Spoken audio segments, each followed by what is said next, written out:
आदाब नाज़रीन, इस वक्त की खास खबरों में इस्तकबाल है आपका। भारतीय फिजाइया का जंगी तैयारा मिग-27 30 बरस तक खिदमत अंजाम देने के बाद आज सुबुकदोश हो गया। करगिल जंग में इसने अहम किरदार अदा किया था। मिग-27 ने जोधपुर एयरबेस पर आखिरी उड़ान भरी। भारतीय फिजाइया ने 7 तैयारों के अपने स्क्वाड्रन को बेहद जज्बाती माहौल में विदा किया। मिग के बाकी एडिशन जैसे कि मिग-27 BN और मिग-23 MF पहले ही सुबुकदोश हो चुके हैं। मिग-27 ने करगिल के दौरान दुश्मन के ठिकानों को बुरी तरह से बर्बाद कर दिया था।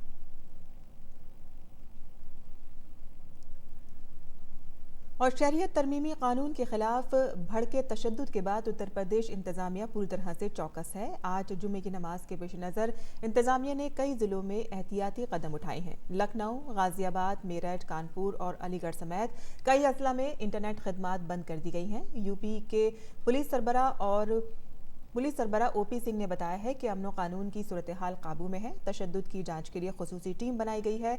सोशल मीडिया पर भी नजर रखी जा रही है और 21 जिलों में बंद की गई इंटरनेट खदमात को जरूरत के हिसाब से बहाल किया जाएगा। शहरियत तरमीमी कानून की हिमायत में आज मुल्क भर के कई इलाकों में रैलियां निकाली जा रही हैं। बीजेपी मुंबई में आज एक बड़ी रैली कर रही है। आसाम के जागीरोड में भी बीजेपी ने रैली का इनेकाद किया है। पुडुचेरी में भी बीजेपी CAA के हक में एक जुलूस निकाल रही है। विजयवाड़ा में कानून के तय अवाम में बेदारी फैलाने के लिए एक प्रोग्राम मुनक्किद किया जा रहा है।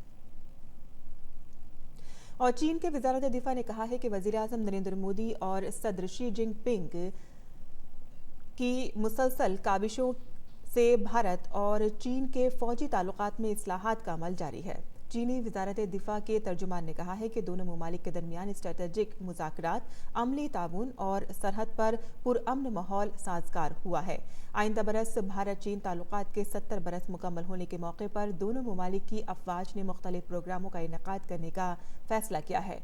चीनी वज़ारत दिफा के तर्जुमान ने कहा है कि चीन फौजी ताल्लुकात को फ़रोग़ देने के लिए वज़ीर आज़म नरेंद्र मोदी और सदर शी जिनपिंग की क़यादत के पेश नज़र भारत के साथ काम करने के ख्वाह हैं। उन्होंने हाल ही में शिलोंग में मुश्तरका फौजी मशक में दहशतगर्दी से निमटने, कुदरती आफात और इंसानी ताउन पर मुस्बत सलाह मशवरे की वजाहत की।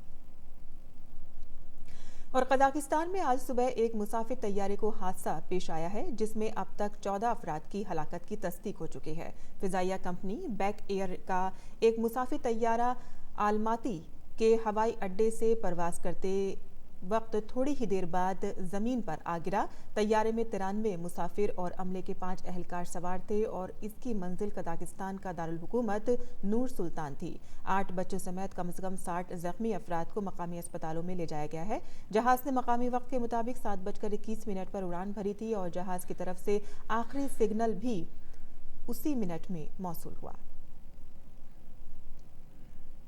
और मुल्क के ज़्यादातर रियासतों में सर्द लहर का कहर जारी है। पहाड़ों से आ रही बर्फीली हवाओं के असर से शुमाली भारत के मैदानी इलाकों में कड़ाके की ठंड पड़ रही है। राजधानी दिल्ली में ज़्यादा से ज़्यादा दर्जे हरारत मामूल से 4.5 डिग्री नीचे चल रहा है। लोग अलाव जलाकर ठंड से बचने की कोशिश कर रहे हैं। उत्तर प्रदेश में भी दर्जे हरारत मुसलसल कम होने के सबब पूरी रियासत में सर्द लहर की सूरत हाल है। राजधानी लखनऊ समेत रियासत के ज़्यादातर इलाकों में लोग दिन भर कांपते रहे। रियासत के कई शहरों की जिला इंतजामिया ने स्कूल को बंद करने का हुक्म जारी किया है, जबकि कई अजला में स्कूल के औकात में भी तब्दीली की गई है। वहीं सर्द लहर और कोहरे के पेश नज़र जिला वाराणसी के यूपी बोर्ड, संस्कृत बोर्ड, मदरसा board, BCSE board, ICSE board के स्कूलों की क्लास 12 तक सभी आंगनबाड़ी, मराकज़ और कस्तूरबा गांधी विद्यालय 4 जनवरी तक बंद किए जाने का हुक्म जिला अफसर ने जारी किया है। मौसम का असर ट्रेनों और परवाजों पर भी पड़ा है। और पंजाब में भी सर्द लहर ने लोगों का बुरा हाल कर दिया है। दर्जे हरारत में मुसलसल कमी से लोगों के लिए घरों से निकलना मुश्किल हो गया है। गुज़िश्ता एक हफ्ते से पड़ रही कड़ाके की ठंड जानलेवा साबित होने लगी है। शदीद ठंड के सबब लोग सुबह से शाम तक हीटर, ब्लोअर और अलाव समेत तमाम इंतजामात के बावजूद कड़ाके की ठंड में ठिठुरते रहे। वहीं महकमा मौसमियात के मुताबिक इस महीने के आखिर तक सर्द लहर जारी रहेगी। इस वक्त की खास खबरों में फिलहाल इतना ही। इजाजत दीजिए। आदाब।